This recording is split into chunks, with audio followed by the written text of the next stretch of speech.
হযরতে যায়েদ রাদিয়াল্লাহু তাআলা আনহু বলতেছেন যে আমি রাসূলকে দেখেছি ইমাম হোসাইন রাদিয়াল্লাহু তাআলা আনহুর ঠোঁটের ভিতরে রাসূল চুম্বন করতেন।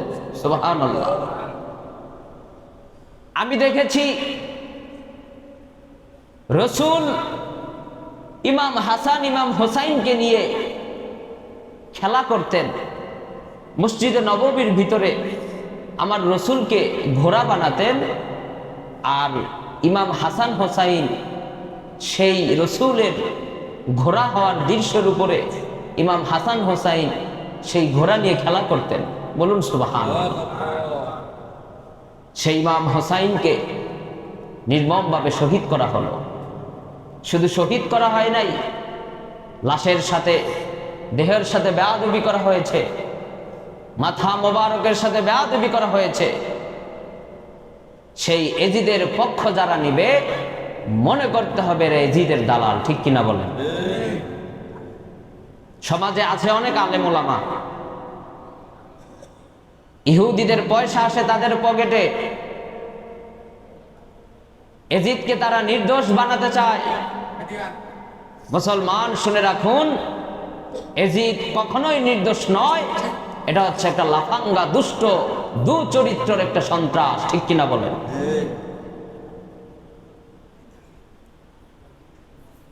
নবীজি সাল্লাল্লাহু আলাইহি ওয়াসাল্লাম ইমাম হোসাইনকে এত পরিমাণে ভালোবাসতেন, ইমাম হোসাইনকে এত পরিমাণে মায়া মোহব্বত করতেন। ইমাম হোসাইন রাদিয়াল্লাহু তাআলা আনহু একদিন মসজিদে নববীর ভিতরে সকলের সামনে রাসূলকে বলতেছেন, ও নানা, পৃথিবীর ভিতরে কে বেশি দামি, তুমি না আমি? রাসূল বলতেছেন, নিশ্চয় আমি রাসূল দামি, কারণ আমি হচ্ছে রহমাতুল লিল আলামিন, আমি বিশ্ব জগৎ সমূহের নেয়ামতপূর্ণ একজন মানুষ, আমি হচ্ছি দামি তোমার থেকে।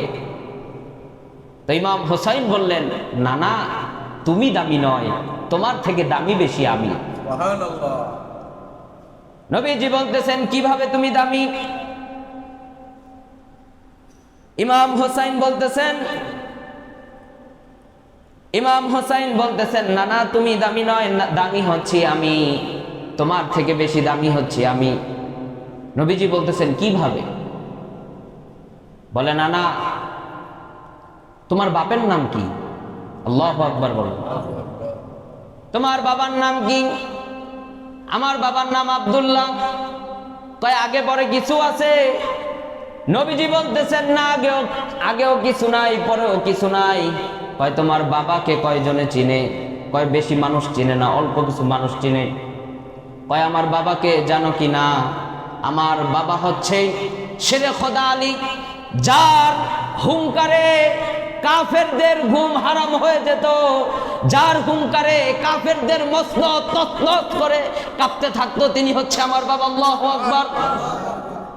তিনি হচ্ছেন আমার পিতা। তোমার পিতার থেকে আমার পিতার দাম বেশি। আমার পিতা হচ্ছে আসাদুল্লাহিল গালিব। আল্লাহু আকবার। আমার পিতা হচ্ছে আসাদুল্লাহিল গালিব। তোমার পিতার থেকে আমার পিতার সম্মান বেশি। সুবহানাল্লাহ। রাসূল বললেন, এই দিক দিয়ে আমি তোমার কাছে হেরে গেলাম। পরের প্রশ্ন কি?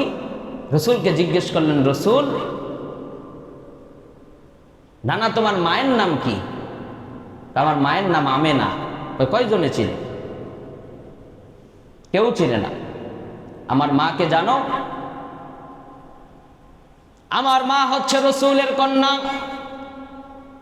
যেই মা হবে জান্নাতের ভিতরে মহিলাদের সর্দারিনী, আমার মা হবে সেই মা, যেই মা জান্নাতের ভিতরে সমস্ত মহিলাদের নেতৃত্ব দিবে। আমার মা হচ্ছে খাতুনে জান্নাত হযরতে ফাতেমাতুজ জোহরা রাদিয়াল্লাহু তাআলা আনহা। আমার মা হচ্ছে সেই মা। তোমার মাকে চিনে না, আমার মাকে চিনে। তোমার পিতার থেকে আমার পিতার দাম বেশি, তোমার মায়ের থেকে আমার মায়ের দাম বেশি। সুবহানাল্লাহ। রাসূলকে বার বলতেছেন, ও রাসূল, তোমার নানার নাম কি? রাসূল বলতেছেন, আমার নানার নাম হচ্ছে, তোমার নানির নাম কি? আমার নানির নাম হচ্ছে বাররাহ বিনতে আব্দুল উজ্জা। নবীজির নানির নাম হচ্ছে বাররাহ বিনতে আব্দুল উজ্জা। কয় তোমার নানিরে কয়জন চিনে? কেউ চিনে না। কয় আমার নানিকে জানো কিনা? পৃথিবীর বুকে সর্বপ্রথম আল্লাহ পাক রব্বুল আলামিন একজন নারীকে আরশে আজিম থেকে সালাম প্রদান করেছে। আমার নানি হচ্ছে সেই নানি, যেই নানিকে আরশে মুআল্লার থেকে স্বয়ং আল্লাহ পাক রব্বুল আলামিন নিজে সালাম দিয়েছেন। আল্লাহু আকবার। আমার নানি হচ্ছে সেই নানি। তোমার নানিকে কেউ চিনে না, আমার নানিকে চিনে। আমার নানিকে আল্লাহ পাক রব্বুল আলামিন আরশ থেকে সালাম প্রেরণ করেছেন, জিব্রাইল আমিন সালাম প্রেরণ করেছেন। এবং আমার নানিকে যখন কবরের ভিতরে রাখা হলো, আমার নানির কবরের আযাবের, কবরের প্রশ্নের দায়িত্ব আল্লাহ পাক রব্বুল আলামিন নিজে নিয়ে নিয়েছেন। আমার নানি হচ্ছে সেই নানি। আমার নানি রসুল যখন হেরা পর্বতে যখন কোরআন যখন তার উপর অবতীর্ণ হতো, তিনি যখন ইসলামের দাওয়াত দিতে থাকতেন, আমার নানি হচ্ছে সেই নানি যার অর্থ সম্পদ সব কিছু আল্লাহর দ্বীনের জন্য কোরবান করে দিয়েছেন। আমার নানি হচ্ছে সেই নানি। এবার বলতেছেন, নানা, তোমার নানা কেটা? তোমার নানাকে কয়জন চিনে? নবীজি লজ্জায় পড়ে গেলেন। কয় আমার নানাকে জানো? আমার নানা হচ্ছেন সেই নানা যেই নানাকে গাছ সেজদা করে, যেই নানার কথা পাথর শুনে, যেই নানার কথার হাতের ইশারায় চন্দ্র দ্বিখণ্ডিত হয়ে যায়, যেই নানাকে সৃষ্টি না করলে এই পৃথিবী লৌহ কলম আরশ কুরসি আল্লাহ কিছুই সৃষ্টি করতেন না। আমার নানার নাম হচ্ছে বিশ্বনবীজি জনাবে মুহাম্মদুর রাসূলুল্লাহ সাল্লাল্লাহু আলাইহি ওয়াসাল্লাম। সুবহানাল্লাহ।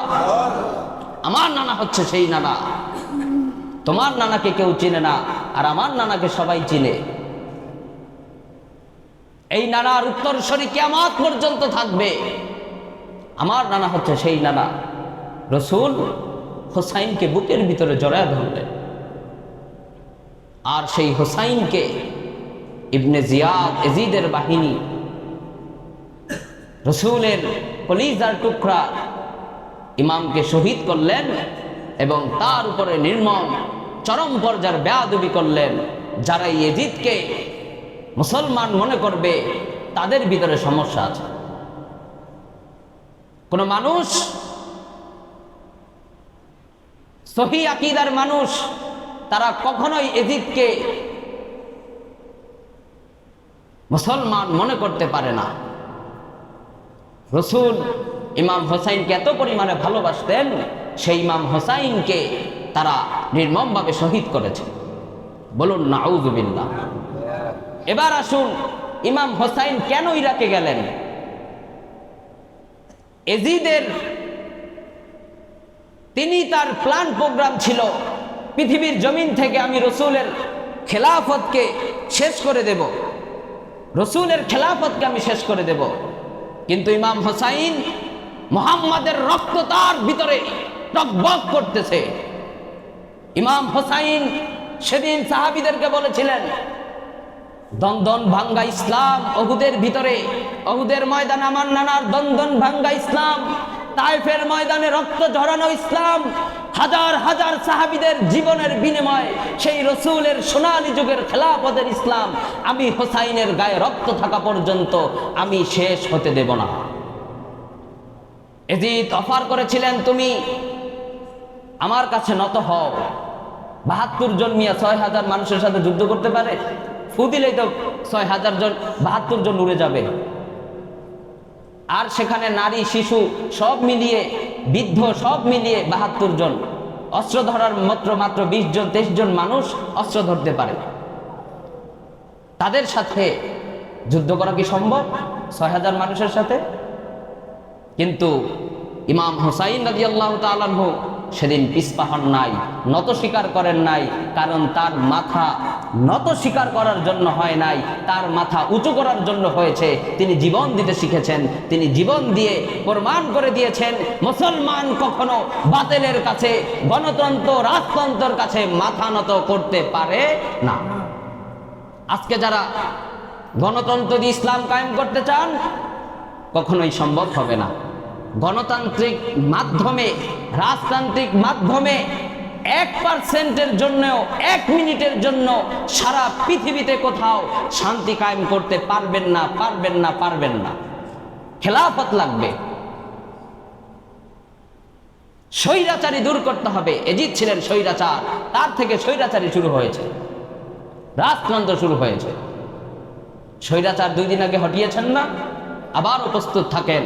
আমার দেশে যারাই স্বৈরাচারী করতে আসবে, স্বৈরাচারের দাবালন চালু করতে চাবে, আমরা আবার আমাদের জীবনের বিনিময়ে আমরা আবার স্বৈরাচার হটিয়ে দেব ইনশাআল্লাহ। ইনশাআল্লাহ বলুন।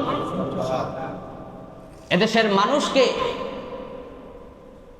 দ্বীন ইসলামের পথে এগিয়ে যেতে হবে। এদেশের মানুষকে দ্বীন শিক্ষা দিতে হবে। আমাদের উদ্দেশ্য একটাই। আমি এখানে খুতবা দিতেছি, আমার উদ্দেশ্য একটাই, এই পৃথিবীর জমিনে খেলাফত কায়েম করতে হবে। আমি আমার গায়ে যতদিন পর্যন্ত রক্ত আছে, এই দেহে যতদিন পর্যন্ত প্রাণ আছে, আমি গণতন্ত্রকে হারাম বলেই যাব। এতে আওয়ামী লীগ হোক, বিএনপি হোক, জামাত ইসলাম হোক, হেফাজত হোক, চরমনাই হোক, যারাই গণতান্ত্রিক রাজনীতি করবে এর বিরুদ্ধে আমি বলেই যাব, গণতান্ত্রিক রাজনীতি হারাম, হারাম, হারাম। আমার গায়ে যতদিন পর্যন্ত রক্ত আছে এই গণতান্ত্রিক রাজনীতি হারাম। গণতন্ত্র রাজনীতি দিয়ে 1% জন্য, 1 মিনিটের জন্য পৃথিবীর কোথাও খেলাফত প্রতিষ্ঠিত হবে না, শান্তি হবে না। একমাত্র শান্তি কায়েম করতে পারে সেই মুহাম্মদুর রাসূলুল্লাহর প্রতিষ্ঠিত খেলাফত। এই খেলাফতের মাধ্যমেই সমাজের ভিতরে শান্তি কায়েম হতে পারে।